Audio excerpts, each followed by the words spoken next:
Thank you for coming out on this exceptionally hot summer. This is genuinely crazy. This is like, this it's bad. It's bad. Like, when you walk outside, you don't even appreciate the sunlight. You know what I mean? It's beautiful out, and you're like, oh, God. This is the type of weather where you're like, Greta was right. We might be doomed. We should have been listening when she was sailing or whatever the first thing she said was. This is really bad. This is the type of weather where it's so hot you start getting weird offers. Like, you go outside and there's just somebody standing on the corner like, hey, you give me $1 and I let you sit on my ice.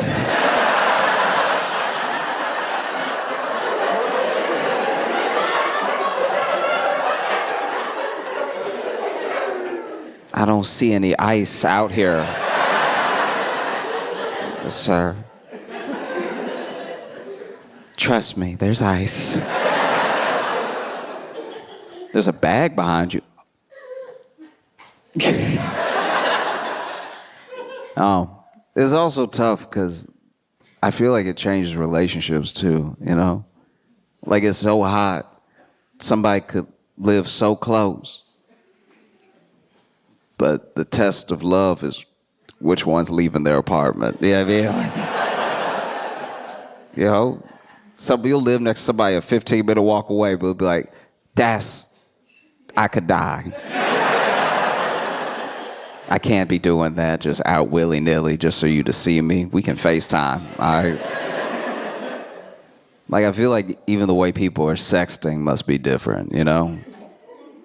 You're just texting somebody, middle of the day, like, hey, I got that AC.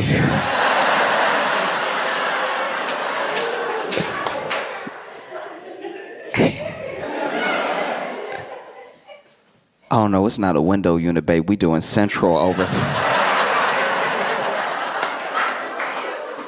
I'll come through and get chilly, baby. It's like weirdly still sexual, but it's all cooling related. Like, I got popsicles. If you're feeling freaky, we could both just sit in front of the open fridge door. No, I was in Philly last weekend, and it was so hot. It was in the 90s, and it was so hot it made me want to be like a scammer. Like, I wanted to just start going to like Zillow open houses.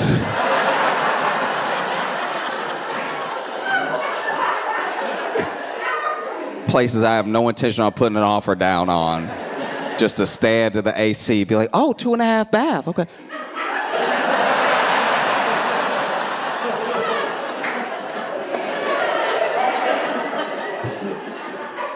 And we actually have a beautiful patio outside. No, I believe you. I can see it. I can see it through the door. I can see it. No, don't do that. Oh. Sometimes someone that you love very, very much, right? Someone you care about deeply comes to you with a problem, and this problem is something like weighing heavily on them, right? It's taking up all their mental space or anything. And you love this person, right? And they come to you and they're telling you their problem. They're trusting you with whatever it is. And while they're telling you their problem, you realize that it's boring. Don't do that. Don't be good people right now. We've all had somebody come to us, a brother, a sister, an aunt. Someone has come to us, and you, as they're telling you their problem, you're like, I don't give a shit about any of this. Like, why are they even telling me? I can't even help. What are they doing? This is ruining my Saturday. So sometimes someone that you love very, very much, deeply, comes to you with something serious to them that's a real problem, and it's boring. But somehow, overhearing a stranger's problem is always fascinating. I'll give you some examples. So a couple weeks ago, I was on the bus because life ain't going the way you think, right? And so I was on the bus, you know, the people's limousine, right? And I was on the bus and I was holding the rail, and another guy next to me was holding the rail, but he had his phone like this, right? Like tucked into his arm. And he was just like, I don't know what to do, all right? I do not know what to do. She keep fucking dudes off Facebook Marketplace.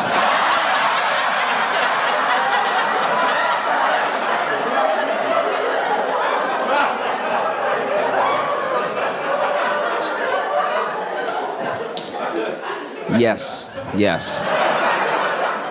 I'm in.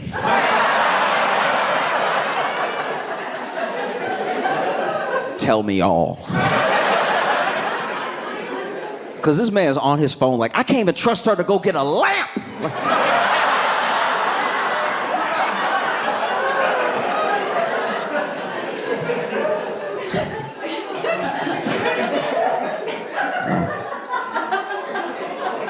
A couple days later, I was also on the bus because once again, life could be better, right? We'll get there, but until then, community Uber, right? And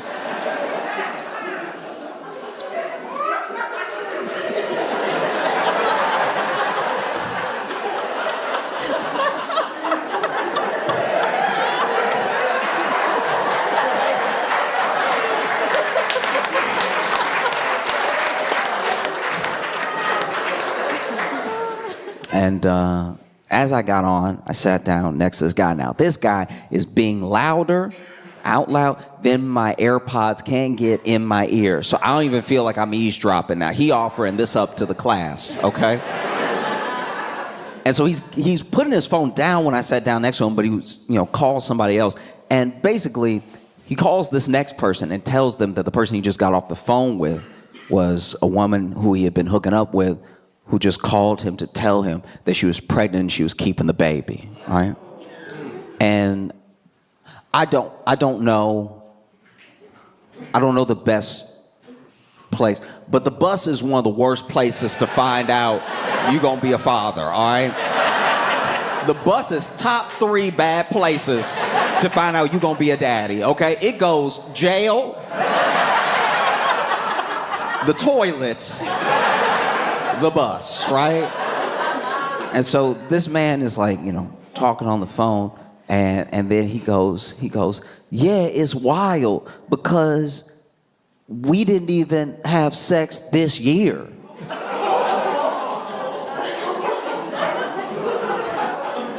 And I was like, oh no.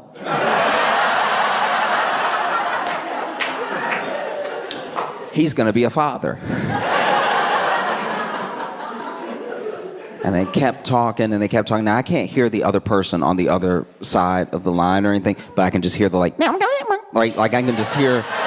can hear that noise is happening, right? And so then they must have asked the question that was on my mind, which was, when was the last time y'all slept together? And it was like, yeah, I haven't even seen her, or like, we haven't hooked up since like August of last year. And I was like, uh-oh. He's not about to be a father. Like, oh. Fellas, we gotta start learning at least a little bit about women's bodies.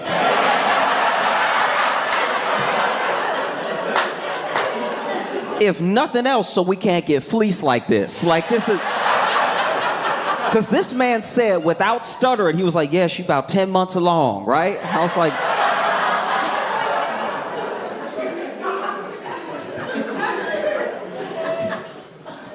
oh. And then they kept talking, they realized he actually did get the math wrong, right? The math was wrong. It was 11 months. And I was like, okay, so when do I step in now as a stranger, right? Like when do I step up and step in to help? Because I've been missed my stop. I missed my stop.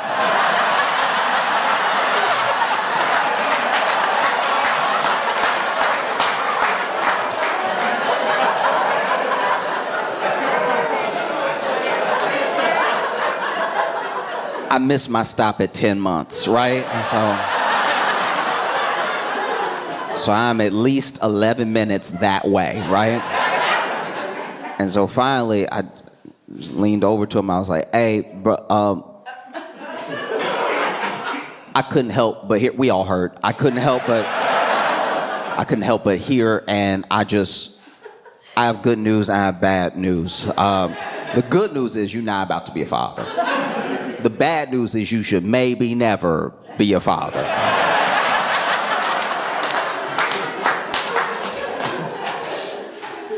Ding!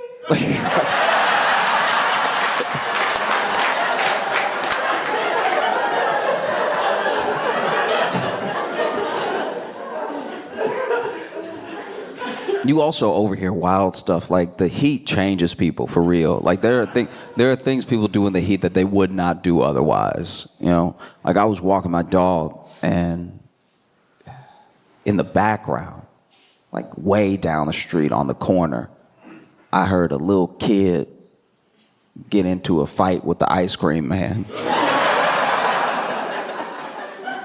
Because once again, I'm walking my dog and just in the distance I hear, nigga, it's a nickel.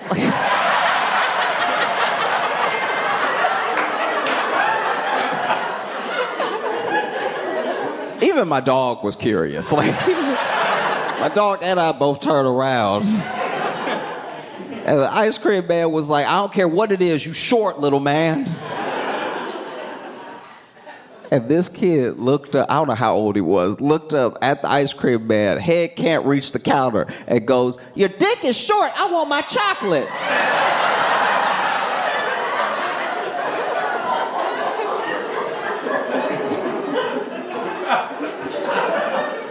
How did we get here? How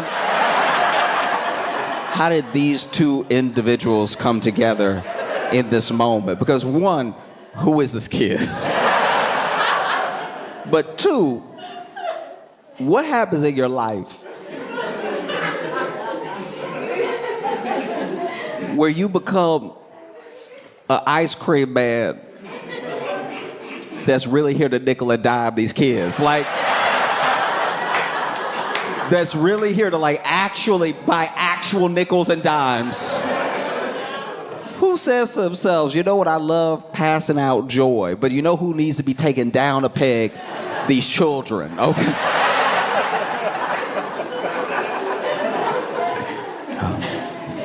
I'm trying to figure out what type of friend I am. You know, I think I'm a good friend to a certain degree. I feel like if I discover for myself the type of friend that I am, I'll be a better version of that friend to everybody, all right? Because I'll know my limits, I'll know what I'm willing to do, what I'm not, and everything. And I'm quickly realizing that I am not the advice friend. Don't come to me.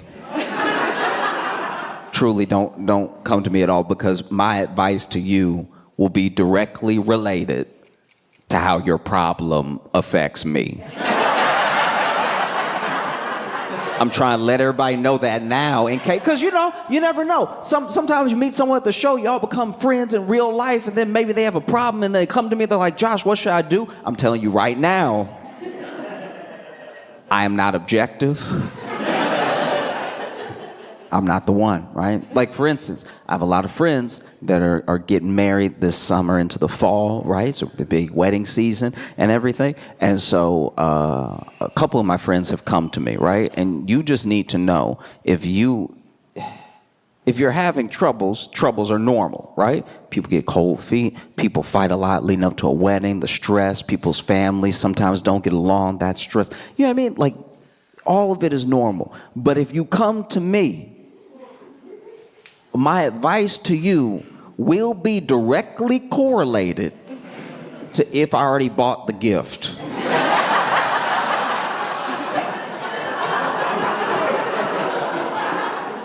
Because I had a friend come to me, his wedding was about, 2 weeks out. He was devastated and everything, and he was a good friend, so I had already bought his gift off the registry. It was a Vitamix 3500, so it was, yes. See, exactly, yes. 100%, yes. And so I'd already got that Vitamix, and anytime a relationship seems shaky, I look up the return policy just in case. And this particular model, they didn't carry anymore. So he comes to me, and he's upset and everything, going on, and I'm just looking at the receipt. And so finally, he looking at me to say something. I was like, dog, you love her. Like, she, your moon, your stars, all that stuff. Like, everybody cheat, okay?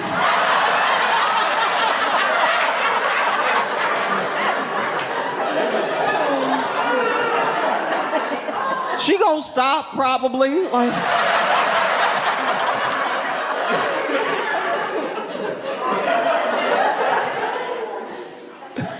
I had a different friend come to me, and this friend, the wedding was about like 2 days, like two days out, and my man comes to me, and his problem was very specific, deeply specific. Basically, his fiance and the wedding planner had planned out the whole wedding, pretty much top to bottom. They weren't really asking him for much, but then he was offering up. He was like, is there anything that you need me to do that I can take off your plate? And she was like, no, we got it. And he was like, well, there's got to be something. Like, I want to be involved somehow. And so then she told him that basically they had everything planned down to a T, but he could pick the placemat at the reception, right? Like the little place that, as long as it was in line with the color theme, he could pick that. And so then my buddy poured over for like several days all these like little different, you couldn't even tell the difference between them, all these different placemats and stuff, and was like trying to make a good decision on the right one and everything.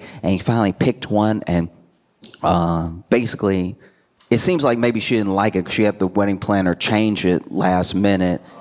And then they didn't really talk about it. So his feelings were kind of hurt because he was like, oh, that was my one thing, and I took some real pride in doing it, and she didn't say anything to me. And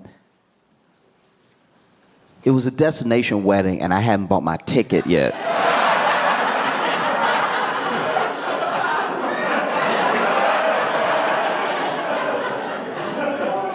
I hadn't bought my ticket, and I hadn't got a gift yet.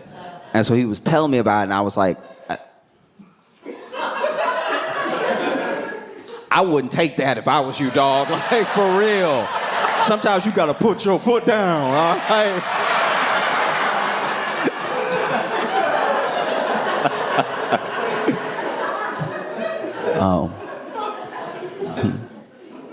I've been watching some of the, older people in my life and everything, and it's crazy. My friend, his grandparents were together until his granddad passed away. And his granddad probably passed away at like 85 or something like that. But him and his grandmother got married young. So they were together for like 62 years or something like that. I mean, it was crazy. And people always want to know the sort of secrets to staying together and like having that sort of relationship, that bond. And, he said that his grandma basically summed it all up very quickly. She was like, if you want to be with somebody for the rest of your life, you have to know and accept that the first year is lust. The next 10 years are love. And everything else after that is spite.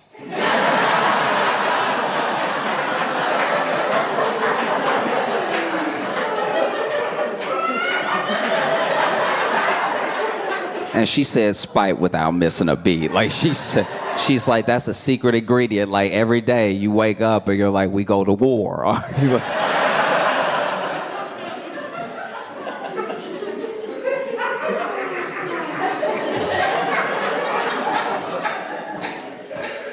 And basically, she tells this story about how the night that his grandpa passed away, they had this routine where his granddad pretty much wouldn't even sleep in the bed anymore. He would sleep in his chair that could recline like his lazy boy, and then he would be falling asleep watching TV or something like that.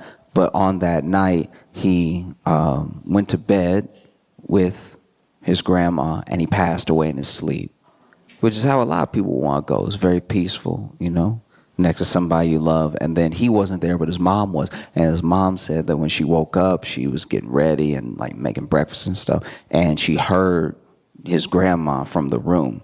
And what she heard wasn't like some blood curdling scream or some like cry out or anything. She said she just heard, "Oh!"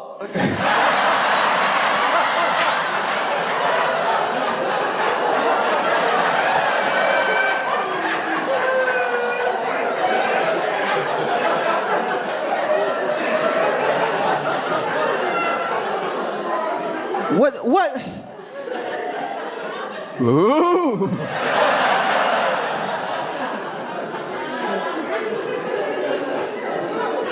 And she apparently even said at the funeral that, you know, so many people were coming up to her and telling her how sweet it was that he went to make sure he was laying in bed with her the night that he passed instead of like in his chair or something. And she was like, ain't nothing sweet about it. He did that on purpose. He knew.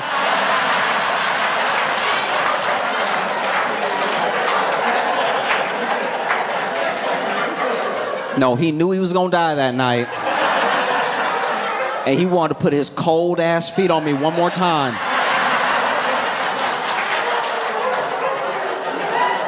Because they were cold when he was living, but then they were cold, right? And at a certain point, you get used to the cold, and then you turn around and he all...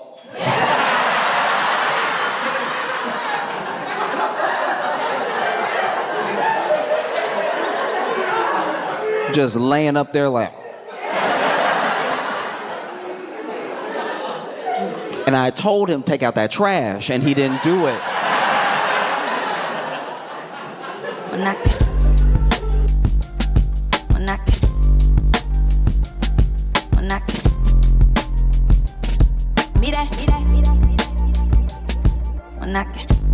Hey friends, I was actually off the road last weekend, so we're still dropping an unreleased set, but stay tuned afterwards because I'm going to be answering some of your questions from the internet. And if you have other questions that I don't get to, you can drop them in the comments. And if you have any questions at all, just keep being cool to each other. See you in a bit. I've also been obsessing over that lady on TikTok who was digging in her yard and found that rug. Like, in case you didn't see this, there's a woman that was on TikTok, right? And this will be important later, but she's white, all right? And basically, she was making TikToks for like her fans and her friends and stuff. And in one of her TikToks, she, she comes onto the TikTok and she's like, y'all, I think my house is haunted. Okay? And then she starts giving her reason, and she does a little tour of her office where all these things are moved that aren't supposed to be moved. She's like, I'm the only one that comes in here, and this is here, and it's usually up here, and then this is moved over here. And then when I opened my laptop, the laptop was like cracked from the inside. Like it just, and you could see it. It was like corrupt, like it looked like ink had been spilled. It was so shattered on the inside, right? And she was like, I don't know. I think I have a ghost. And in my head, I'm watching this, and I'm just sort of pulling from life experience. I'm just kind of like, you ain't ever been robbed before? Like,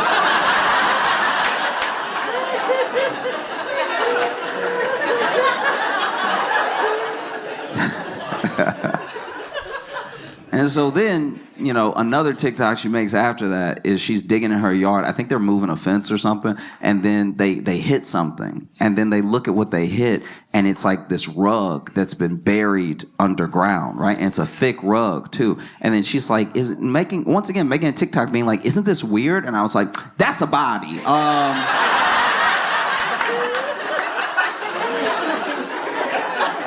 That's clearly a body, okay? And then this is the thing.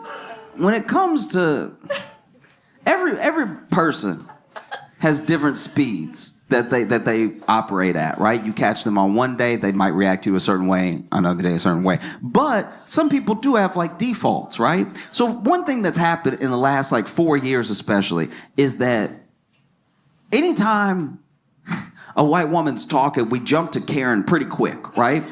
Like, there's Karens out there, but then sometimes someone will just have a menu and be like, does this one have gluten? And we're like, Karen! Like, that's...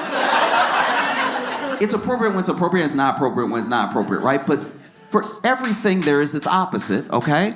And I think that for us, we do need to start talking about the complete opposite, because we all know this person. We all know the white woman who doesn't want to make a big deal out of anything.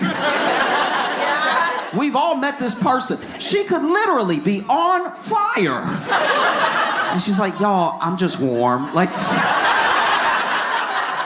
no. You are in danger, Bethany. Let us help you.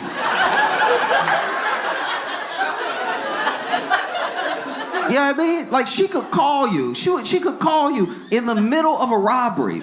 She's at the bodega. It's getting robbed right now. And she calling you being like, oh, no, I don't want to bother her. Just if you get around to dialing those, like, 3 numbers, it would be really helpful. And this is who we have on our hands in this situation, because I'm not the only one, right? I see the thing and I'm like, that's a body. And then everyone else in the comments is like, girl, that's a body.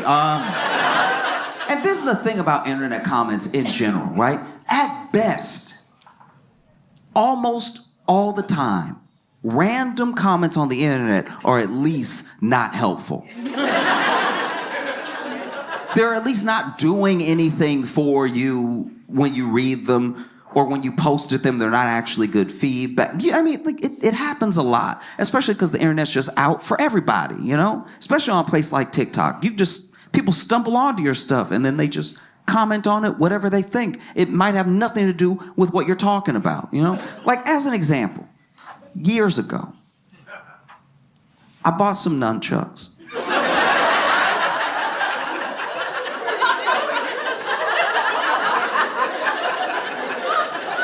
And I was watching a tutorial on how to nunchuck. And the dude's tutorial was good. He wasn't hitting himself at all. He knew exactly what he was doing, right?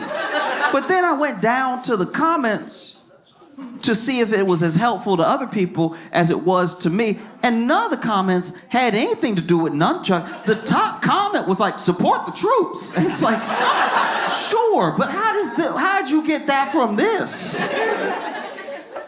So for all of her comments to be like, girl, that's a body,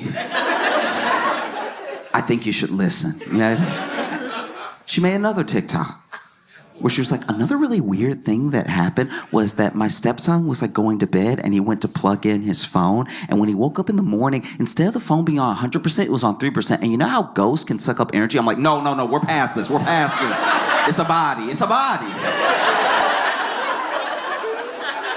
And once again, she was doing that white woman thing, trying to not make a big deal because, guys, I don't think it's a body. She says, I don't think that it's a body. I'm like, you think it's a ghost. It being a body helps your thing too.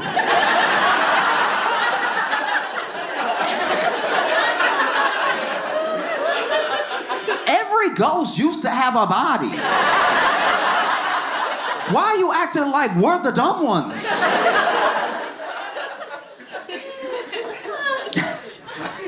And so then she makes another TikTok where she's like, okay, y'all, I called the police.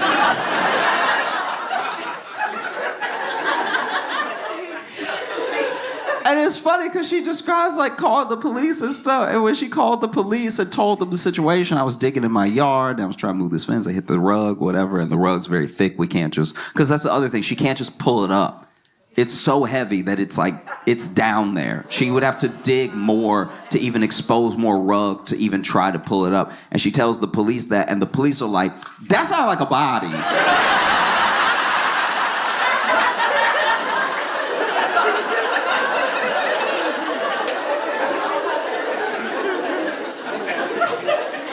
And so the police come out, right? And I am not a cop. I don't know how police work actually works. I don't know what procedure is or anything. All I know is what I saw in the video, because she was also making a TikTok out of the police coming and checking out the hole. And the police, when they got there, I don't know what exactly they were doing, but they were doing that thing where, you know, like when they have their hands in their vest?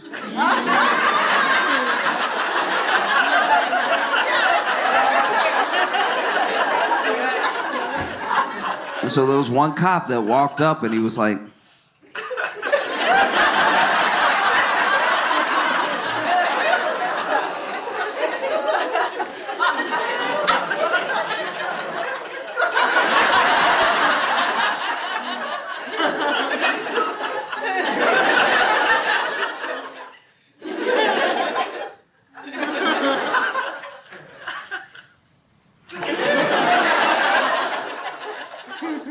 that might be a body.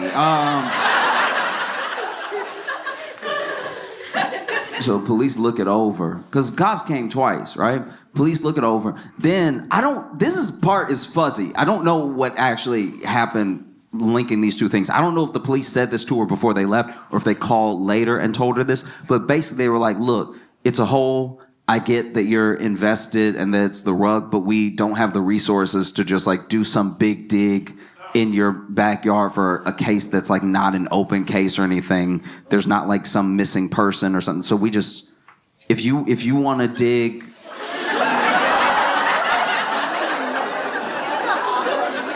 if you want to dig and then call us if you find something, you can, but like, we're not gonna. And I mean, look, in this case, it was just the rug. It's not like a foot was hanging out or something, you know what I mean?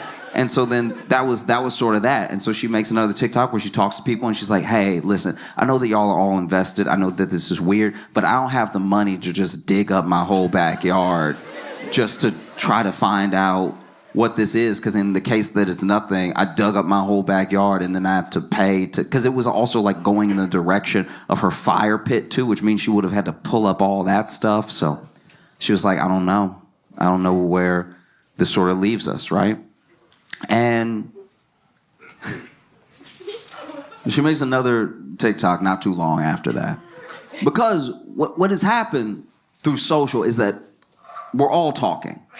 We're all talking, we're all, like, listening's a strong word, but we're all talking. All right?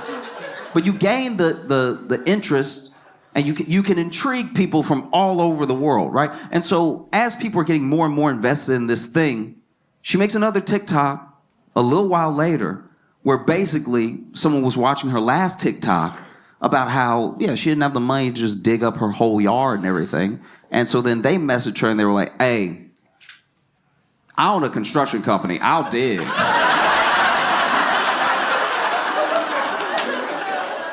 I will not be left on a cliffhanger, all right? Digging is what I do. And so then, you know, the next TikTok is her basically being like, hey, this person with this construction company said that they would come over and dig and help me figure it out and everything. So go ahead and tune back in, 4:30 Eastern Standard Time. I'm going to go live and we'll find out together. This is what's really jarring about that, right? Is that TV used to be TV. You used to get your entertainment from TV, and TV was a thing. You used to buy the TV and know that all the TV would happen on TV. But now, slowly, over time, we're TV. Whether we mean to be or not. There's plenty of people who have realized they were TV in real time and been like, I messed up. I did not want to be TV today. You know? TV used to, We're spoiled. You know, we're used to 24-hour news. We're used to 24-hour programming, even pay programming. When a channel runs out of TV ideas, they're like, well, we'll let this person try to sell you something for 3 hours. You know what I mean? TV used to just have a few channels, too. TV used to have like 5 channels. And they didn't even have a lot of ideas. The TV would be like, guys, we're done. TV, you would have your TV on, but TV would be off. Because they just didn't have any more programs. They were like, you know what it is. We'll see you at 3 o'clock tomorrow. Go to bed. What are you doing up? Why are you still up right now? You have a problem. You need to see somebody, a doctor maybe. You probably have insomnia because you have left this TV on all night knowing that the Dick Cavett show only goes so late. And I didn't know about any of this. My grandpa was telling me, you know what I mean? But like, he was like, yeah, you used to, you know, that used to be how you knew you had a sleeping problem. And now, you know, she's opened herself up to the fact that, like, this incident has made her TV. She even said, tune in at 4:30 Eastern Standard Time. I was like, you gonna have commercials too? Damn. And then soon after that, she makes another TikTok where she's like, okay, so I got a call, you know, construction company calls, but I got another call from homicide. And a part of me was like, duh, it's a body. But she's like, I got a call from homicide that basically they said that they don't know who the last 2 officers were communicating with because it wasn't them. They must have talked to somebody else who told them to tell me what they told me. Homicide heard about the case and they were like, we would very much like to check.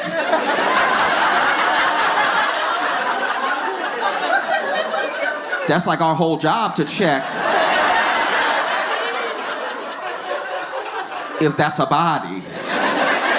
And so we're gonna come tomorrow and they basically tell her, they're like, hey, if we find something, this will turn your house upside down. Are you prepared for that? And she was like, yeah, I want to get to the bottom of this thing. It's been like on my mind and, you know, we're not just curious. It's like, this could potentially be terrifying, you know? And so they're like, okay. And if we don't find anything, then you're free to let the construction company dig and just see, like, get to the bottom of what maybe is dinosaur bones, who knows, right?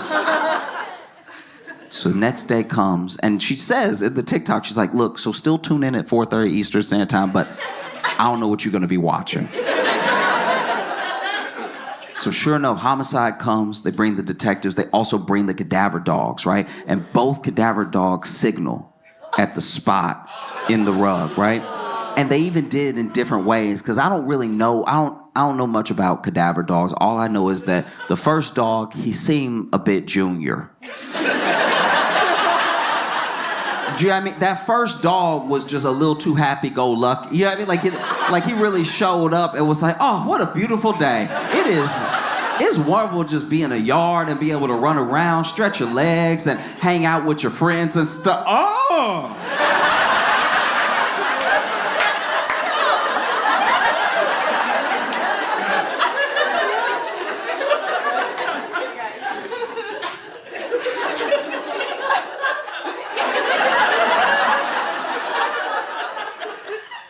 Y'all, this is just my opinion. I think that's a body.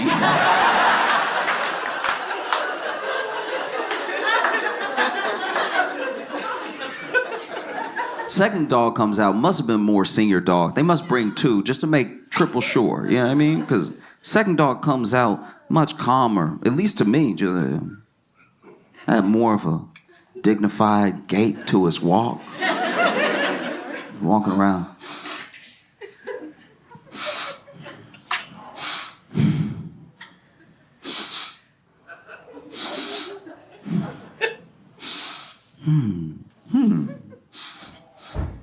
Yep, that's a body.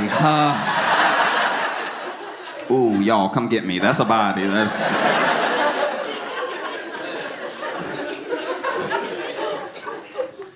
And it's got to be tough. It's got to be tough to be like a police dog because you don't know you have a job.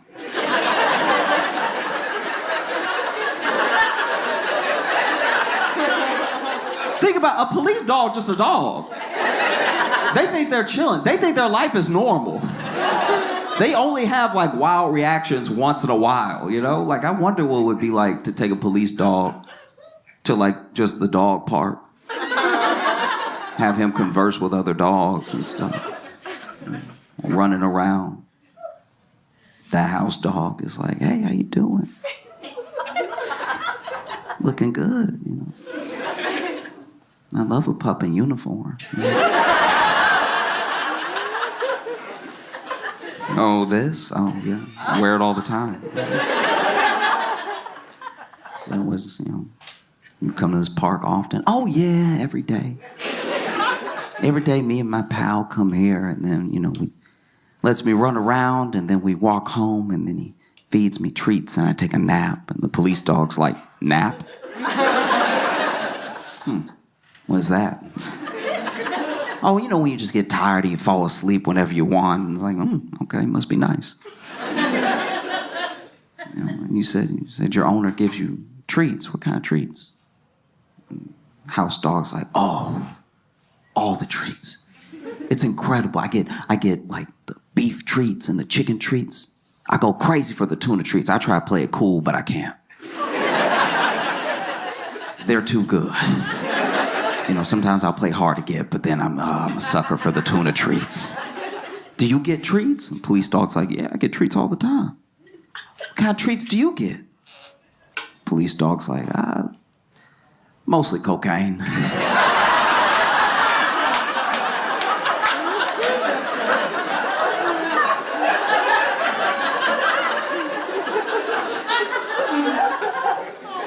You know, because I'm one of the dogs that they have sniff for the cocaine, and so I'm running all in the house checking for the cocaine. I usually get there first, and so you know, sometimes I take a little off the top, you know what I mean? A couple of extra sniffs. You know, it's gotta be wild. It's gotta be wild to think as a police dog, you just going for a walk. And they're like, smell this. Oh, okay. See what else smells like this out here. You're like, oh, all right. You just on nice stride, you know, running with your pal, and then out of nowhere you're like, something over here smells like, oh my gosh, that's a body.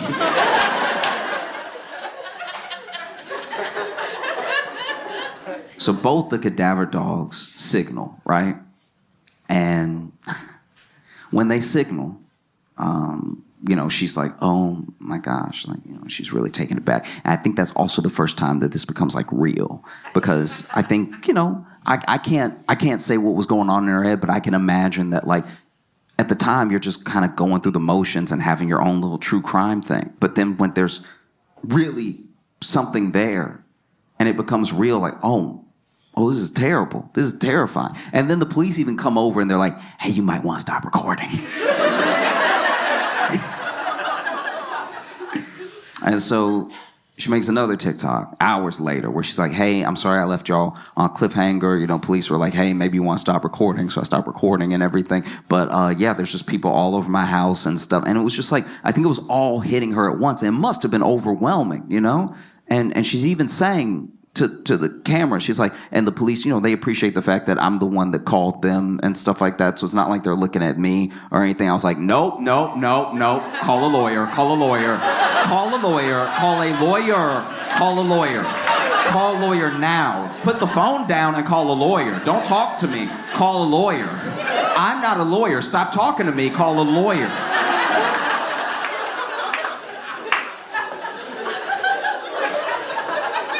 That's a lot to assume. That's a lot to assume. Hey, guys, I just found this body. Like, I have nothing to do with it.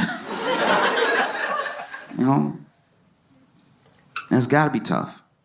Like, I really did try to put myself in her shoes. You know, it's got to be horrific to find something like that, what it might be, all that stuff. I think about what what any of us might do. You know what I mean? Maybe not make a TikTok about it, but like what any of us might do. Like I think about what I would do. I'm a homeowner. I'm digging, I'm moving my fence, you know, and then hit this rug. A rug, by the way, that had a tree planted on top of it. I think about what I would do, right? As Josh, and even more importantly, maybe as like a black dude in America. I'm not gonna lie, I think I'd be like, yeah.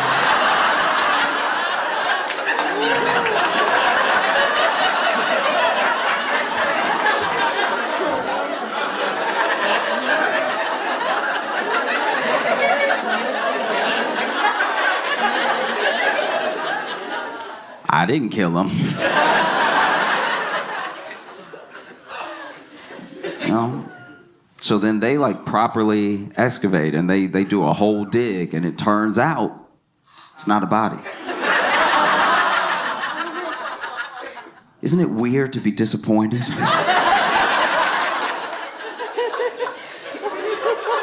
Isn't it kind of weird to be disappointed that somebody's not dead? It's not a body at all. It was a rug that had a tree planted over it that was buried, which I'm not gonna lie is way weirder. That's so much more jarring now. There's so many more questions I have now. We understand, it's not right, but we understand how people get got. Like we kind of, like there's a part of you, maybe you're in the mob or something like that, but this thing is way weirder. That means that your house was previously owned by a freak. That just means that there was someone that owned your house that was burying rugs and planting trees on top. What else were they doing? Licking banisters? What goes through the mind of somebody who buried? What kind of witchcraft is that? I want answers. She gonna be retiling her roof years from now and there's gonna be a piece of bologna under every tile. What kind of cartoon house is this? How do you balance weekly stand-up and the Daily Show? You know, I work at Daily Show Monday through Thursday, and then we go on the road Friday, Saturday, and sometimes Sunday.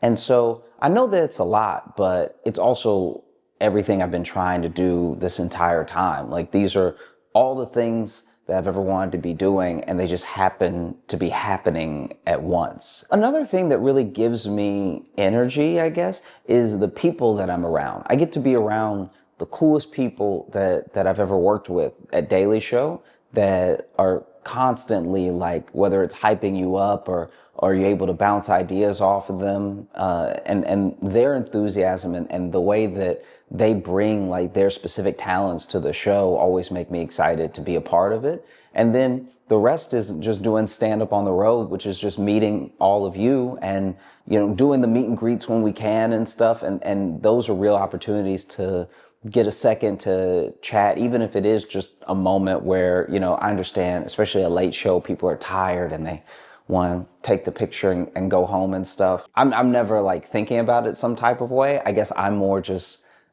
so excited to meet the people who enjoy what I'm doing, you know, because sometimes you are creating these things online and it's very easy to see a number of likes or a little ticker go up. And while those things carry their own sort of excitement of like, oh, that's cool that people are watching, it's not until you meet the people that are watching that you get a real sense of what's going on. And so I don't know, if I'm being honest, if I've thought about balance yet or anything. You know, I sneak in my naps when I can, and one day I will find time to sleep. But sometimes I will say I don't realize I'm asleep. I have definitely woken up and not been sure when I was sleeping. So I guess I get enough sleep.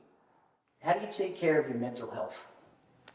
I think I do lots of stuff. To me, I think you're constantly bombarded all the time with stimulus and with media. And I think that even though most of it is negative, the positive stuff there, whenever you open yourself up to it or whenever you focus on it, is just as overwhelming sometimes. You know, there are a lot of people out there talking about the good things happening in the world. And if you engage with that stuff as much as you engage with like mainstream news and being up to date on the latest horrible thing that's happening in every country, I think you can find the balance that's actually happening. Because it's true, all these things are happening at the same time.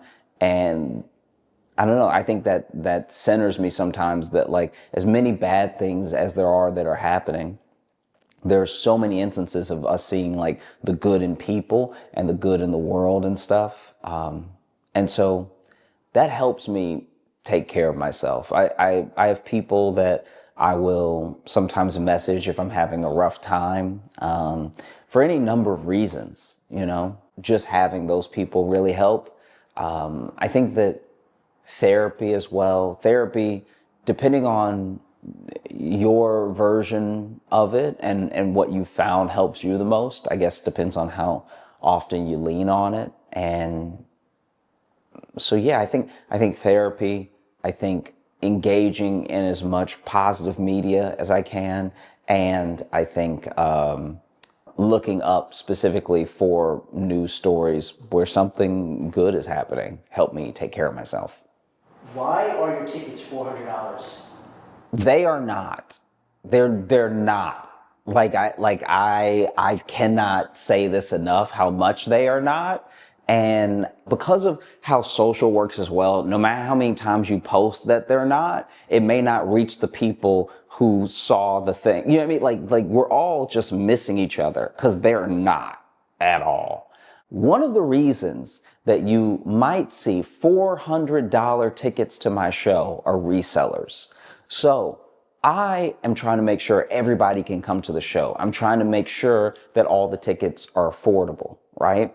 But if someone buys up a bunch of tickets and then they go to the secondary market and they wait until the show is sold out and then they try to sell it to people who want to come to the show but missed it, they're going to charge whatever they think they can get, right? So while it's $400 in this economy, $400. I am not asking that of anybody. $400 is too much money, okay? I can't sing. Yeah, I mean, like we're not talking about tickets to like somebody who can do backflips or something like that. Resellers are charging these astronomical prices, which is why I tell people to join my email list. If you join my email list, I will let you know when I add shows. I'll also let you know when shows are happening. You'll also get access to pre-sale in some of the markets because we try to email everyone out. There's a whole thing that I'm learning about how like venue have pre-sale tickets and days, and everybody has a certain amount of tickets that they're allowed and stuff like that. But as soon as we can go to you with the ticket, we try to go straight to you. So that way the email is coming from me and then you can get the ticket at its intended price, and we completely cut resellers out of it.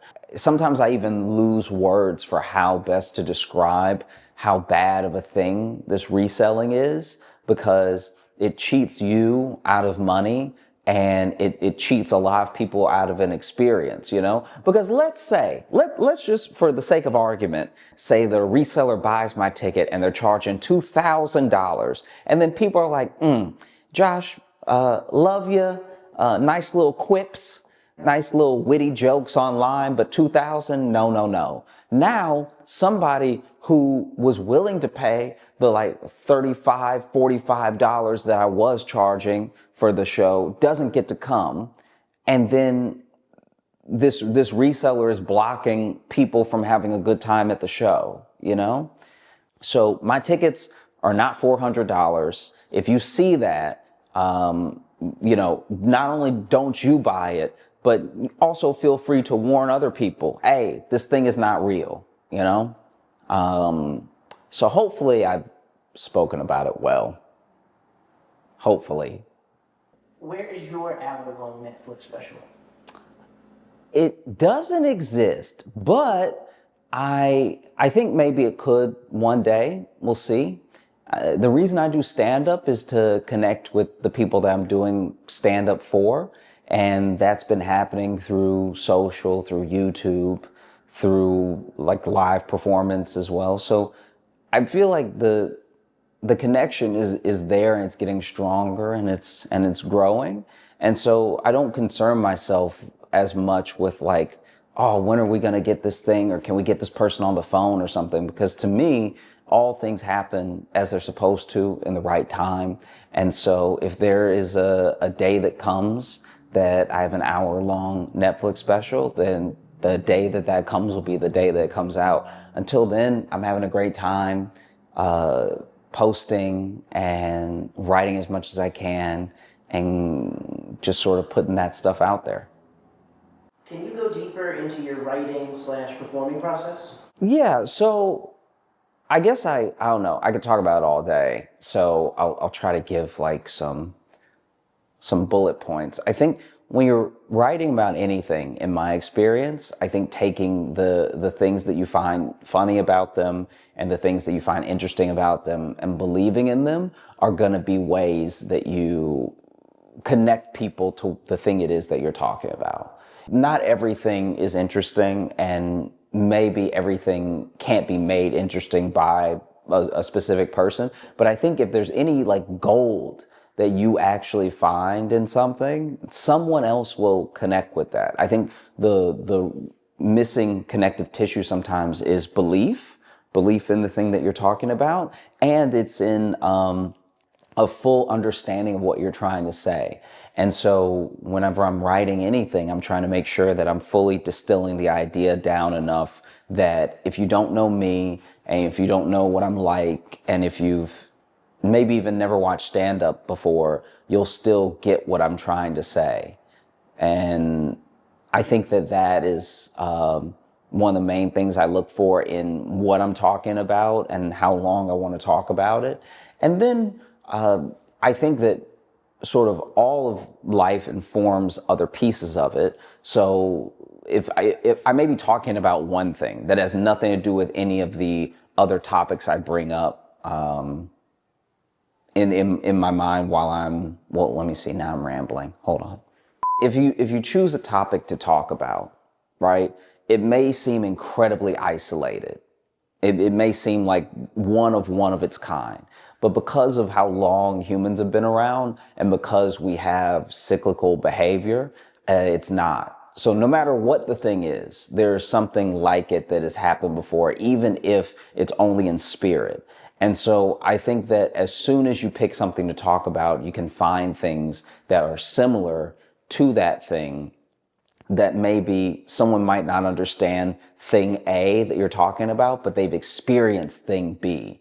And if thing B is a universal enough experience and you link it back to A, then I think that you can in turn at least give people the option of seeing what you're trying to say. And that's just one way to do it. I think that the other way is like take the thing that is your topic that's most important to you and breaking it down on every level. At some point with those layers, people will start to see what you mean. Whether or not they agree is like completely up to them. And luckily for stand-up, you don't really need anyone to agree with you. You just need them to be enjoying what you're saying and find it funny. Some things that we find funny are because of agreement, and some things that we find funny is because of the absurdity of it and how much we disagree.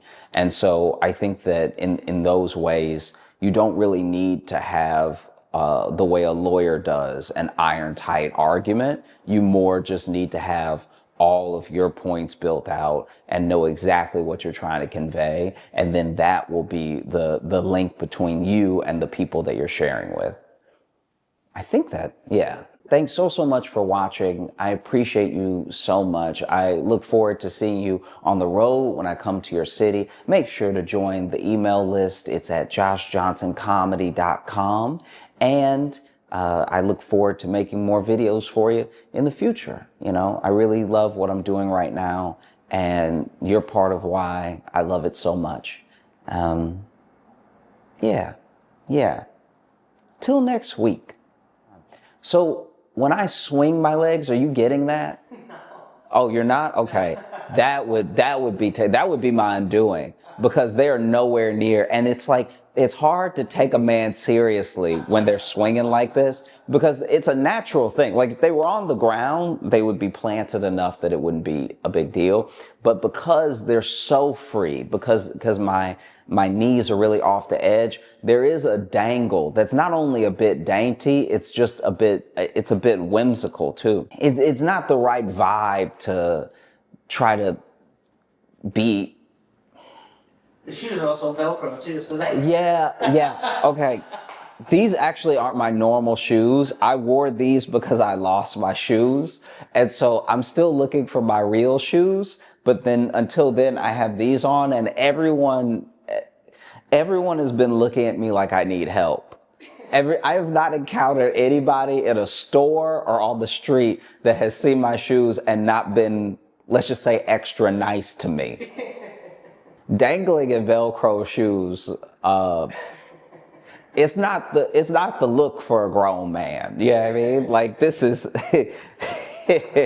when I tell you, I'm positive that this is like a walking ick. Yeah, like this is bad. So I was also not happy about it, because I literally asked my girlfriend, hey, do you know where my shoes are? Which is one of the most insane questions you can hit a person with, because your shoes should have been left by you somewhere nearby. But I did not know where my shoes were, and I haven't worn these in maybe a year. I don't even know where they came from. I really don't. Like, maybe I bought them, but I feel like they were a gift, and not just a gift, but like a re-gift. Like, I think they were given to someone my size, and then that person was like, nah, I can't keep these in the house. It's better than not having shoes. I'm grateful to have more than one pair of shoes, but I'm also praying I find my real shoes soon, because, ugh. The main shoes, they're what, on?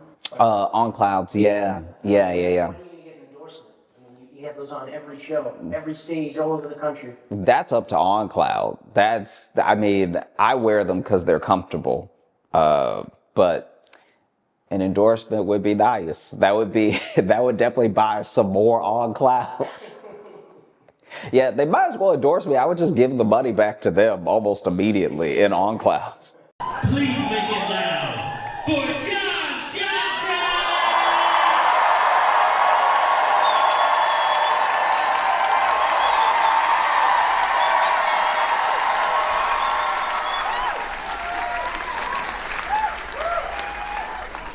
When I was a kid, our class had a bully, and I'm just gonna call him John, right? And John, he bullied everybody in like a very run-of-the-mill way. Like, this was very standard bullying. Like, slap the books out your hand. What's that? Your nose, blow, right? And I think one of the reasons we let him get away with it wasn't just because he was a little bit bigger than all of us, but his voice changed first. And it changed so young, we didn't know what to do with that. Like, we didn't know that was coming for the rest of us. So then John would just walk up like, give me your homework. And I'd be like, that sounds like the devil. So, because I'm not equipped with holy water today, you gonna get this math homework. And there was another kid in our class, Reeve. And Reeve, I'm not gonna say he didn't have any friends, but Reeve had friends for like 20 minutes at a time, because Reeve was one of the singular most annoying people I'd ever met in my entire life. It was almost to the level of a skill or a talent. It was absolutely insane. As an example, right? Reeve loved anime. And that's fine. I love anime too. But Reeve loved anime in a way that I didn't love anime, because I at least know anime not real. Reeve loved anime to the point where he was letting it affect how he runs. Some of you know exactly what I'm talking about. Like, he could never do anything regular. He had to do it anime every time. He could never just turn around. He had to be like,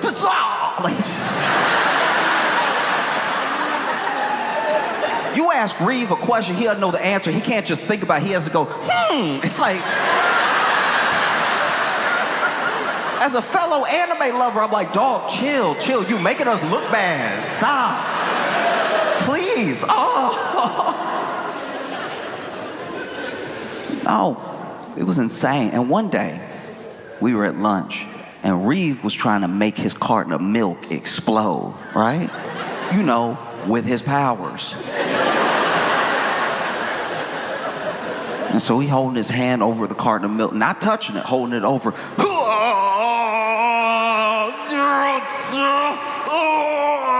Nothing happening because it's not real. He finally gets so tired of waiting for the powers to activate that he grabbed the milk, squeeze it, drop it, and go, I did it. I did it. Y'all just didn't see it when I did it. But yeah, I did it. Ooh, I got it. Now, when he picked it up and he crushed it, milk went everywhere. And a lot of milk just spurted out and landed all over John. And John stood up, turned around, walked up to Reeve, towering over him, and was like, you got milk on me. We gonna fight later. And never before in my young life had I been so excited for violence. Because as word spread, people were taking sides. They were like, no, John gonna kill Reeve. And we're like, no, Reeve weird. I bet you he gonna scratch him to death. Like, he has that X factor. We might be able to get rid of both of them at the same time. And so after school, we gathered around in a little circle in front of the two of them. They're about to fight, right? And John is like lumbering back and forth. And we knew John was strong, but he also, he moved slow. And he was moving slow pre-fight. He was just stalking back and forth like Mike Tyson in the early 90s, just like ready to do something terrible, right? And then on the other side of this imagined ring, Reeve is using his pre-fight time to power up.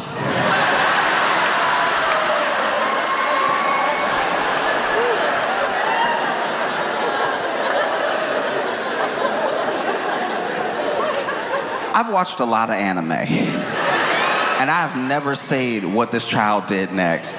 Because to power up, the first thing he did was let his knees buckle. What is this? What power are you drawing from the earth right here like this? This doesn't make any sense at all. He over here, knees buckle, arms out. This is not how you power up in any anime. This is how you fall down the stairs if you a slinky. All right? And this boy here, like this, doing the power up yell. Oh!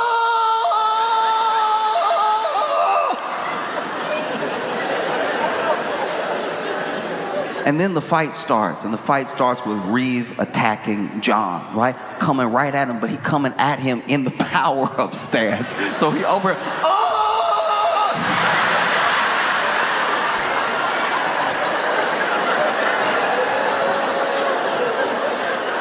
And admittedly, John didn't know what to do. He really was like,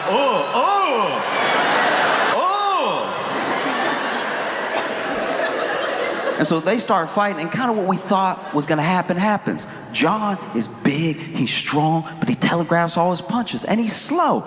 Boom, but he's missing, right? And Reeves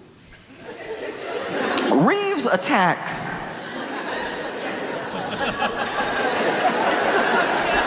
Reeves' attacks have a lot of energy to them. That's not really going anywhere. Like, instead of punching, he over here,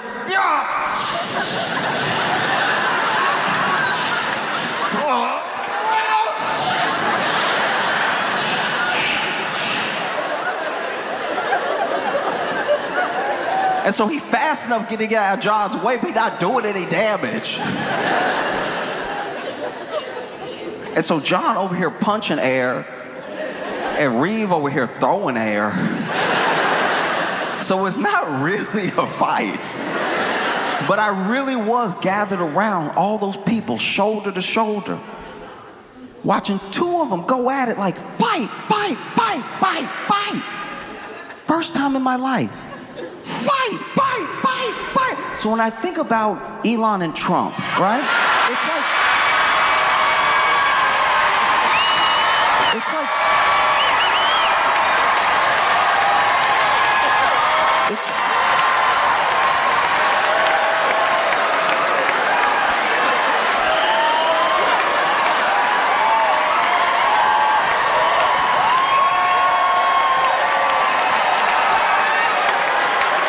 it's like one of the most insane bouts I've ever watched take place in my life. In case you haven't heard, Elon and Trump are fighting. And it's like Christmas came early and twice.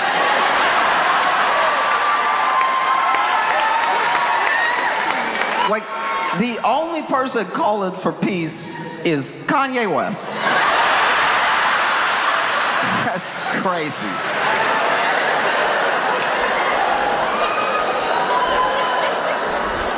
It's crazy. And we knew that this thing was bound to happen, you know? Because you have to think of who Elon is as a person and who Trump is as a person, right? And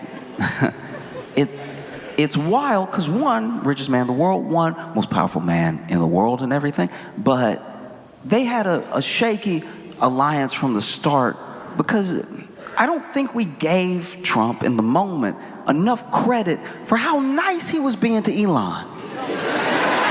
He was very nice to Elon. You know?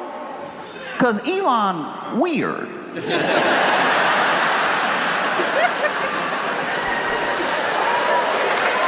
Wait.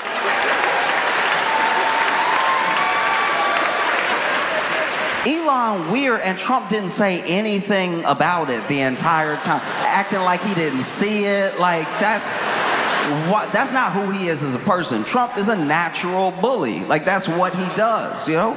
And he was very nice to Elon by omission. I'm not just talking about what he said, because Trump is always using superlatives if he likes you. If he likes you, you're the best, smartest, most amazing that's ever done it, right? That's how he speaks. But he was nice to Elon by what he didn't say. Because you gotta remember, Donald Trump is the same man who roasted the supreme leader of North Korea to his face. I don't know if y'all remember, it was like 2018 or something, and Kim Jong-un and him met up to have dinner and like talks and stuff like that, and there was a photographer there taking pictures of both of them before they sat down for the dinner, and Trump turned to the photographer and was like, "You making us all look nice and handsome and thin?"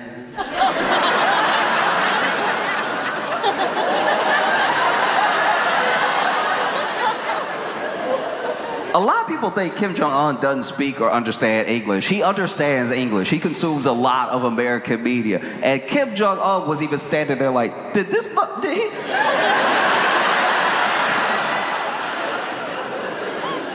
He know I kill people, right? Like,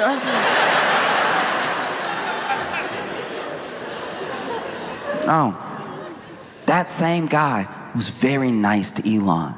And he was nice to Elon by omission because Elon jumped in front of Trump.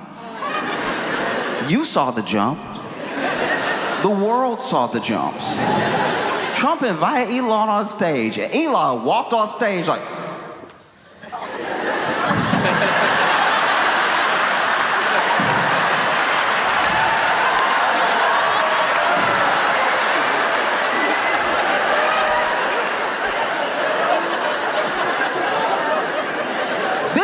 showed bottom belly in front of Donald Trump.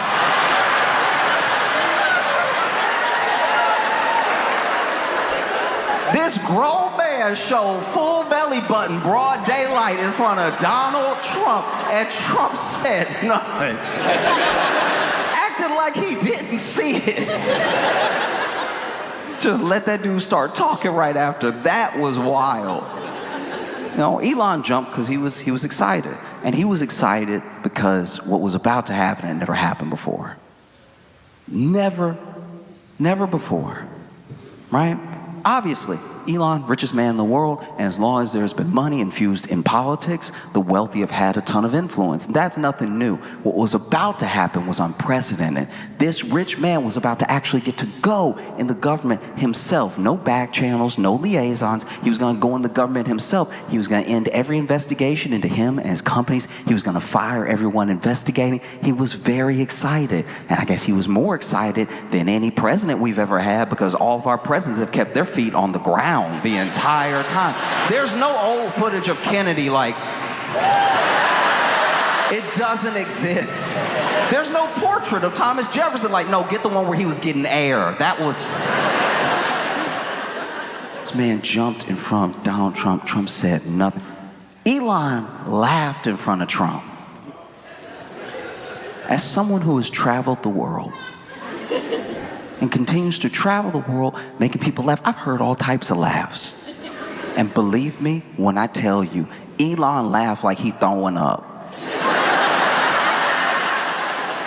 Watch any interview Elon does where he makes a joke, because only he will get it, and then he starts laughing, and he's just sitting there like, it's because it's comedy. It's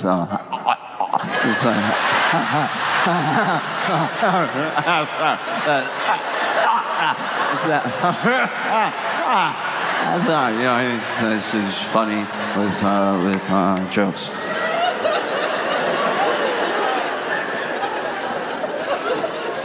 This man laughed in front of Donald Trump. Trump said nothing. Elon danced in front of Donald Trump. Elon danced like... Elon danced like he gotta look at each body part first to give it permission to move. Like, it is truly that he'll be there.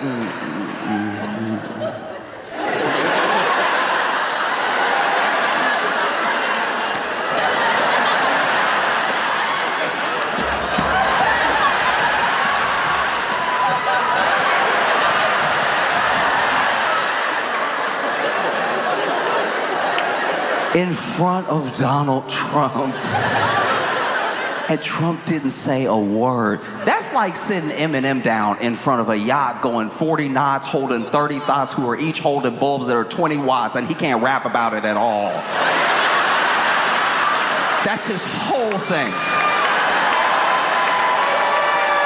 It's wild that he's not saying anything. He is being very nice to Elon. And I knew it wasn't gonna hold. Everybody knew it was gonna fall apart. We didn't know when, but we knew it was a short-lived alliance. And it was short-lived, in my opinion, for two reasons. All right? The first one is that you cannot ever watch someone treat everyone terribly and think that that doesn't mean they'll do the same thing to you under the right conditions. You know what I mean?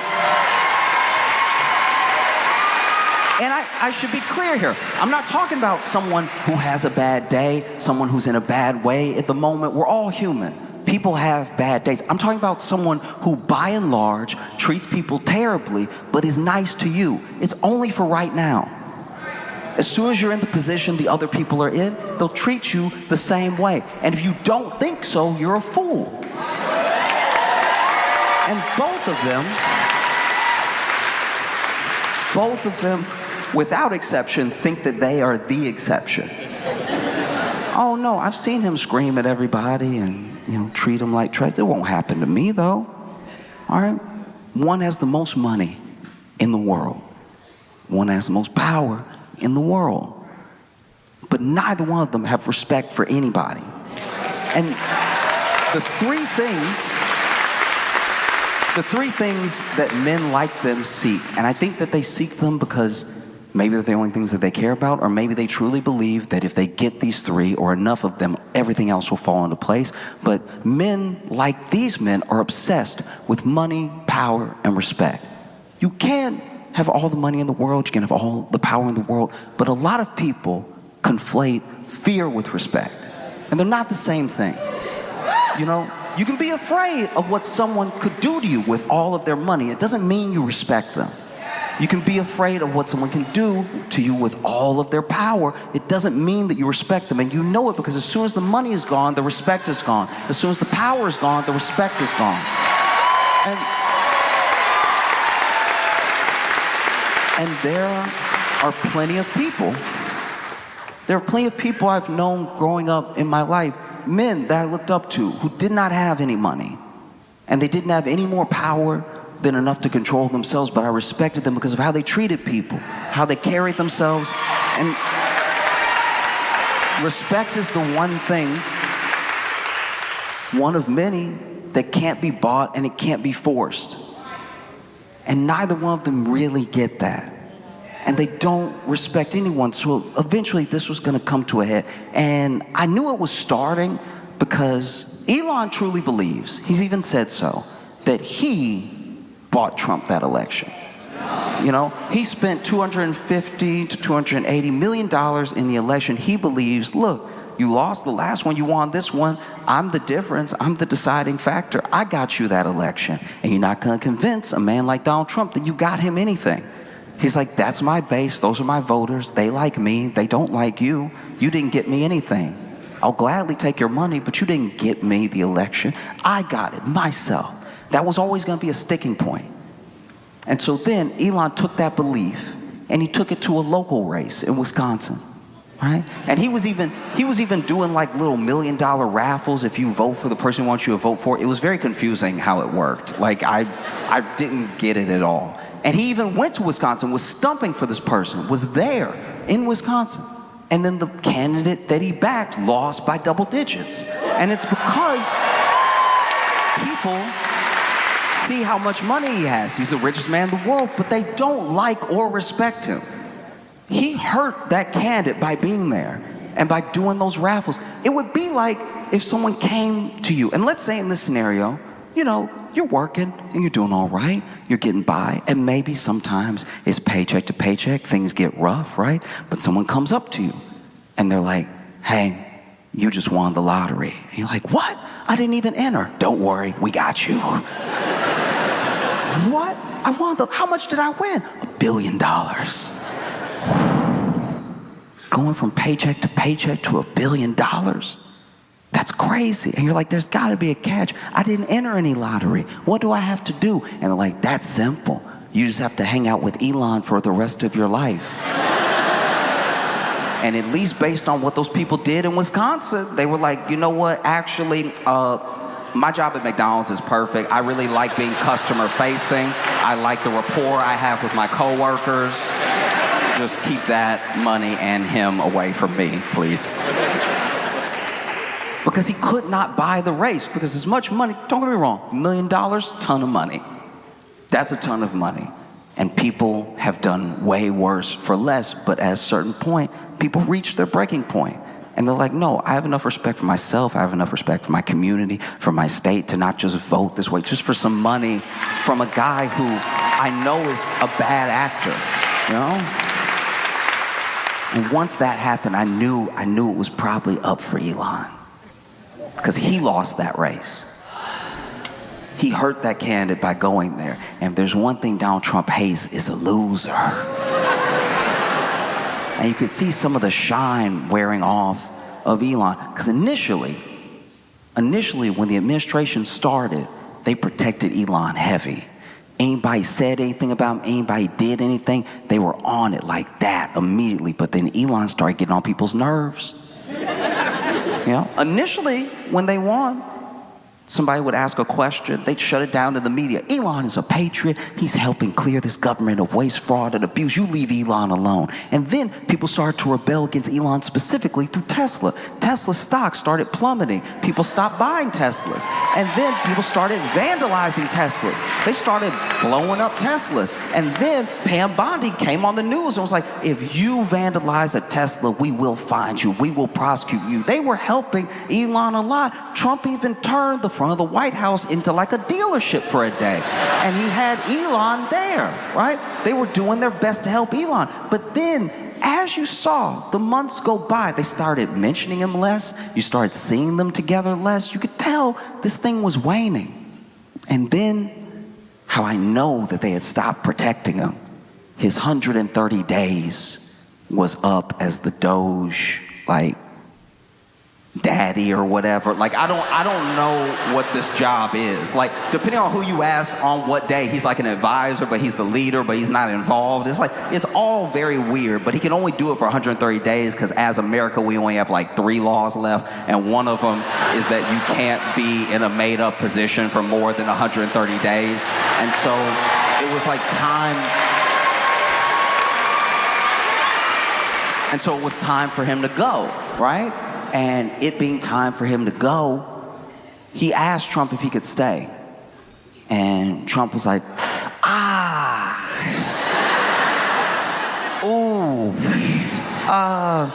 dang, man. No, we only have so many, like, bathrooms in here. Like, it wouldn't work, you know? I imagine Trump had the reaction that you would have if the worst person you know asked if they could live with you for a little while. Just like, oh, dang, my place just flooded just now. That's right when you asked me too. That's crazy. I know we're not there, but I can feel with my bed underwater. Like, it's just a thing I have. So you should probably find somewhere for both of us to stay, because I need somewhere to stay too. Find a place for both of us to stay and you just stay there. That would be great.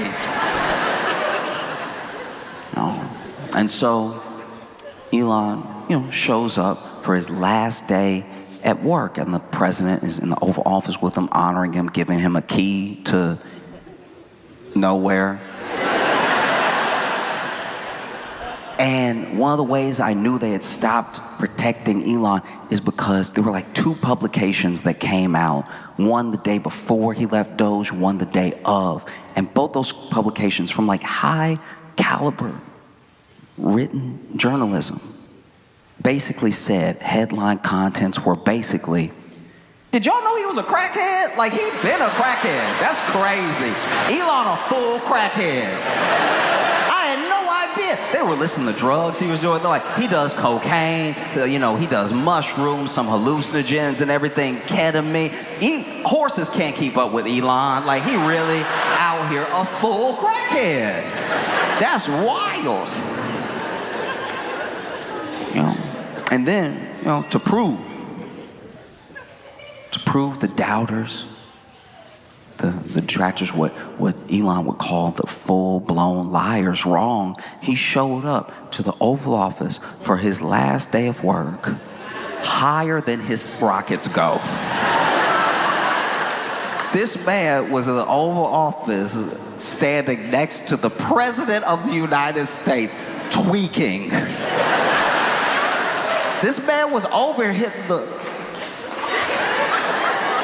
he looked like he arguing 5 minutes into the future. It was wild to watch. This man over...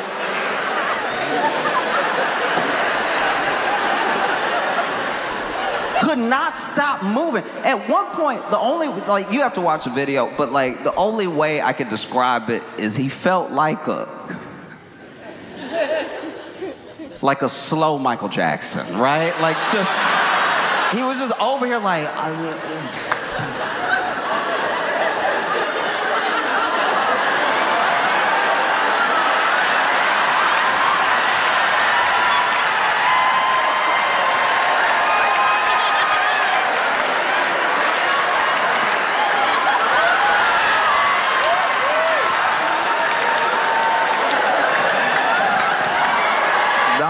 It was insane.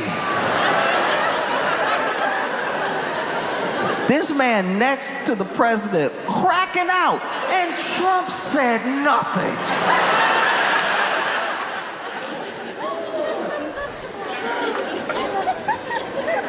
And then he left, He left, and I'll admit to you right now, I thought it was like a PR stunt.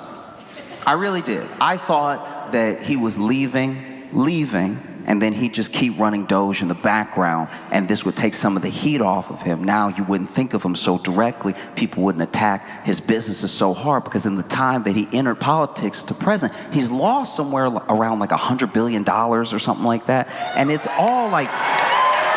It's all like a valuation thing. It goes up and down. But you could see that at least the boards of the businesses that he was on are genuinely worried, even if he doesn't care. So I thought he was going to leave politics for a little while, keep working in the shadows. Maybe the stock would go up a little bit, but nothing would really change. And it turns out that was not the case. He had really been getting on people's nerves. Like hard. Hard. And you saw it with Trump. They used to always, be talking about Elon, mention him, to not mentioning him at all. And then the people that Elon had to deal with, it wasn't really Trump as much as the actual cabinet, and they couldn't stand that dude. They hated that dude so much. And so he's really out. And you hear reports, now this stuff is all hearsay, I don't know if any of it is true, but apparently he was having shouting matches with Marco Rubio all the time. All of these cabinet people that Trump got in, Elon has had a spat with most of them, right? Scott Bessent, apparently him and Elon almost got in an actual fight. Scott Bessent doesn't look like he can fight. If you...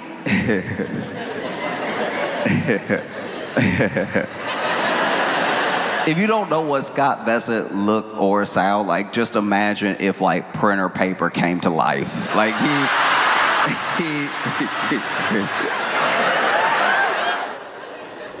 and Elon was truly out. He was out, and one thing really stuck out to me. It was the fact that Elon and Trump share a sort of lived experience where they're not used to hearing no and it's sticking. No is usually an inconvenience to a yes for them. They usually get their way. And so for Elon to be told no, and then he was actually sidelined, and then things that he wanted to happen weren't happening. He wanted some dude that he recommended to be the head of NASA. Trump said no. And then there were things that Elon didn't like because he felt like apparently they were undercutting all his work, like Trump's big, beautiful bill it's named the Big, Beautiful Bill because imagination. And Elon has hated that thing, I guess, for a while. Just the idea of it. It's almost universally despised. Democrats obviously hate it, and Republicans also hate it, but for different reasons. They don't care that it's like gutting, programs and whole agencies and that we're all gonna die. They don't like it because it raises the deficit anywhere from $3 to $5 trillion, right? And so it takes about 4 or 5 days. And then Elon tweets. He's like, I can't stand it anymore. I cannot stand it anymore. This bill is a disgusting abomination. And everybody in the House that voted for it, you did wrong. Right? And Trump said nothing. I was like, did he find God or something? Like what is happening? This is not the dude we know. He attacks those who attack him. And he's finally asked about it. He's asked about it in a press conference, and they tell him exactly what Elon said. He's like, I'm really disappointed with Elon. He knew the bill. He knew it better than some of the people that voted on it. He knew this bill, and he knew it was going to be cutting, his electric vehicle credits like that. Maybe that's what he's upset about. I have no idea. But in case you don't remember, I was very nice to him. That dude showed up with a black eye. I didn't say anything. Because he did. Elon showed up for his last day of work, high and with a black eye that Trump just fully let go. He didn't point at it, didn't motion to it, nothing. Was very chill about the black eye. And then, in the Oval Office, these are some of, not all, but some of the top journalists in America. Obviously, they have questions for Elon of what his plans are. Now that he's leaving Doge, he's going to spend all his time on his companies. They have plans to ask Trump questions about what he's going to do with Doge now that Elon is gone. What's the future of it, right? But these top journalists, the first question that I at least saw them ask was, what's wrong with your eye? Like that's... Nobody gonna say nothing? Like his eye. And then Elon was like, oh, it's actually like a funny story. I asked my 5-year-old, my 5-year-old little ex, I told him to punch me with Ralph Hussein. I told him to punch me, and he punched me. I got a black eye. It was actually, he's strong for a 5-year-old. It's kind of funny.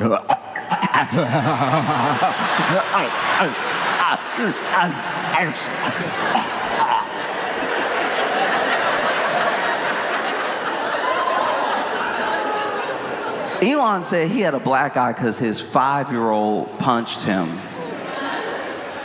That's a crackhead story if I ever heard one. That is a full crackhead lie. You must have the most synthetic skin known to man if this 5-year-old is out here dodging and giving black eyes. No.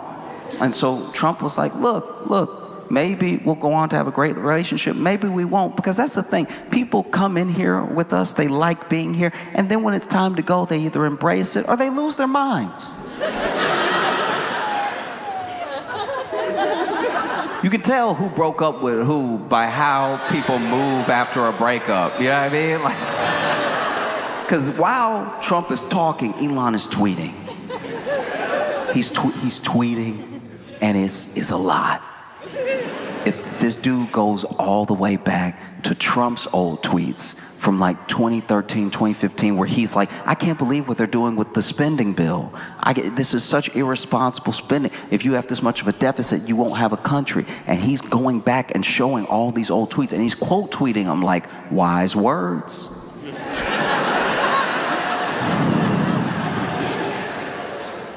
Once again, you can tell who broke up with who, because for you to scroll back to 2013, you hurt. You are mad. You know how much his thumbs must be exhausted. 2013 tweets. Trump was tweeting 272 times a day, and he made it all the way back to 2013, which means he read them all. He hurt. So he hitting them with the 2013 "this you" text, like that's crazy. That was insane. And he keeps tweeting. He's getting madder and madder. I don't even know what's happening in the background, but he is tweeting himself down a tunnel because every time he tweets, Tesla stock drops by like $13 billion. It's just going down and down and down and down. And he's tweeting up a storm, right? He even tweets out, he's like, you wouldn't have won without me. Okay, if it hadn't been for me, Republicans wouldn't have won the House. The Dems would be in the House. The Dems would have the White House, and you'd have a slim majority in the Senate. You ungrateful. Keeps tweeting, getting more and more upset. I don't know what's happening in the background, but this man is getting more and more pissed off. He even tweets, every single one of you Republican senators who votes for this bill will be voted out next term, all right? I will put money behind it, okay? He over here, honestly, Elon over here talking like he one of the people or something. Like, I was like, what is happening right now? What do you mean, we, dog? Like, make me uncomfortable. But he says it, and then he said, oh, he's getting madder and madder and madder. And then he tweets out threatening Republicans specifically. He's like, look, here's the deal. Trump's gonna be the president for 3.5 more years. I'm gonna be around for 40. That must have sent chills down your spine if you were a Republican senator, any Congress. Trump is going to be president for 3.5 more years. I'll be around for 40. You could hear the threat in it when you read it.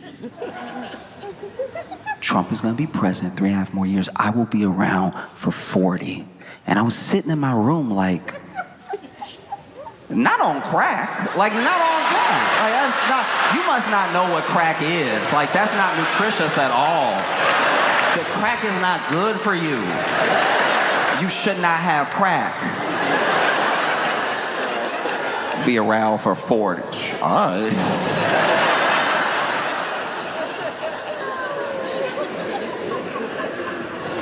Oh, it's insane.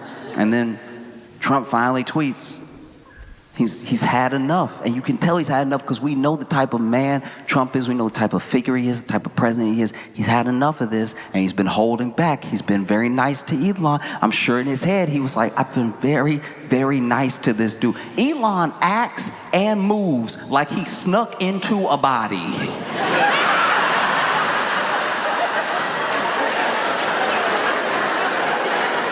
And Trump didn't say anything.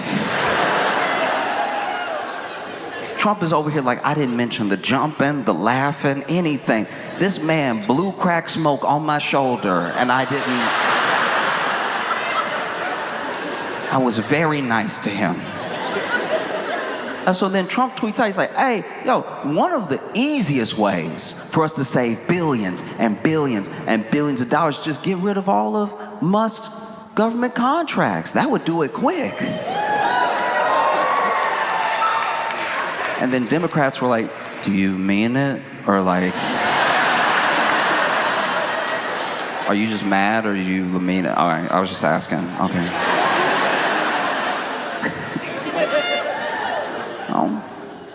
And then Elon tweets this clip that is him and Trump in front of a Tesla in front of the White House, and the quote for the tweet just says, "Remember when?" I was like, oh, he hurt. Oh, he must be sick right now. I've been broken up with most of my life, but I've never hit somebody with a "remember when." So crazy. Remember when? And then Musk tweets again. He's like, hey, since Trump wants to threaten my government contracts, how about SpaceX just goes ahead and disassembles Dragon whatever ship right now? And that would be all well and good, except there are 4 astronauts in the International Space Station right now that are probably floating like, what did we do? Like, that's... I'm not in this at all.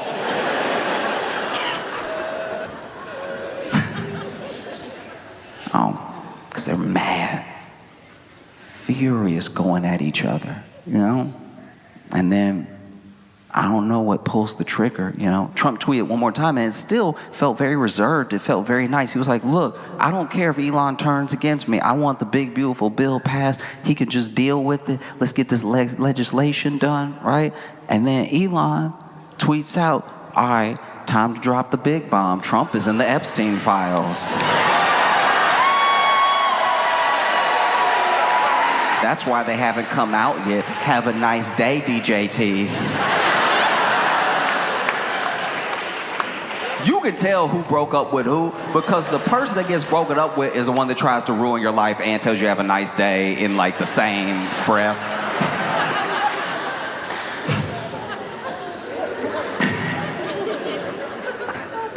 Oh, that's crazy. That's gonna be a hard one to dig yourself out of, because Epstein is like the burying ground. It is the conspiracy 101, right? So many people had podcasts, had hours of content going over Epstein, talking about who might be involved, who's in the Epstein files, who's in the Epstein log, his little black book, all that stuff, going over and over and over it, getting people really feverish over it. And then some of those same people, because of who they are and because who they're connected to, they get in office. They get into government office through Trump, right? That was a mistake, because even the hardcore conspiracy theorists knew. When Elon tweeted that out, Trump is in the Epstein files. That's why they haven't come out yet. Almost right underneath, is Alex Jones saying, God help us all.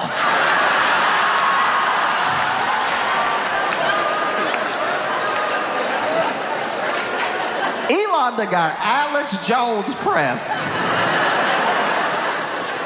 Because where do you go from here truly, you know?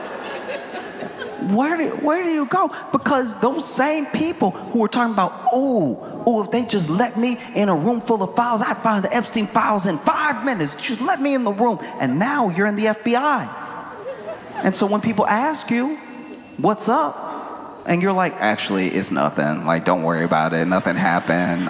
Just go back to what you were doing. It's not. That does not sound real. I'm not saying anything else is even going on. I'm saying what you have stoked makes it impossible to stomp out. There will never be enough information coming out. There will never be enough stuff uncovered. There'll never be enough files released. You know, they tried initially. They were like, hey, we're releasing the Epstein file. They even made it like a Fox News event. Epstein files coming out 9 p.m. tonight, right? And when they released it to a lot of these like blue check conspiracy theorists, Twitter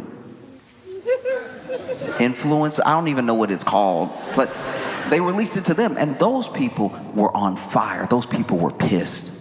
Because when they actually opened it and they read it, because they meant it. These are true believers, by the way. These aren't people that are like part of the grift. They're reading it and they realize that everything in these things has already been released already. There's no new information in these things. In fact, they did such a bad job of trying to make it look real that they redacted stuff that was already public. And that was, for that conspiracy theory group, very weird. That was very, very weird, you know? And so that was already strike one. And now Elon's saying this, that's strike two. Because it's not like that's new information. We knew that Trump was involved with Epstein. There's literally video of them partying together and stuff like that, like on MSNBC from 1992. Like, that's not news or anything. But when you're a conspiracy theorist and nothing is enough, you know? And so then in the background, people are trying to chill this thing out. There are White House aides, there's Elon's assistants trying to get these two to mediate, not make it any worse than it is right now. You know? And as of the time I'm talking, there's a lot of stuff that Elon's taken down, like tweets that he took down. And even Trump is trying to be very nice to Elon. They asked him his first interview since all this happened. And he's like, look, I don't know. I'm just trying to run the country. I wish him well and everything. I don't know anything about his drug habit and him being a full-on crackhead. That's not any of my business, right? So publicly, he's putting on a very good face. He's trying to be very professional, very presidential. And apparently, rumor has it, privately, he is calling everybody he knows, like, you know you're a crackhead, right? Like, no, he blew the smoke right on my back. I had to get my suit cleaned. And look, I'm not saying that this is the end of either of them. I don't know if they'll reconcile. I don't think that's even possible. I just know it's the first time that I'm standing shoulder to shoulder with a bunch of people, watching two people go at it like fight. Yo, Detroit, y'all been amazing. Thank you so much. When I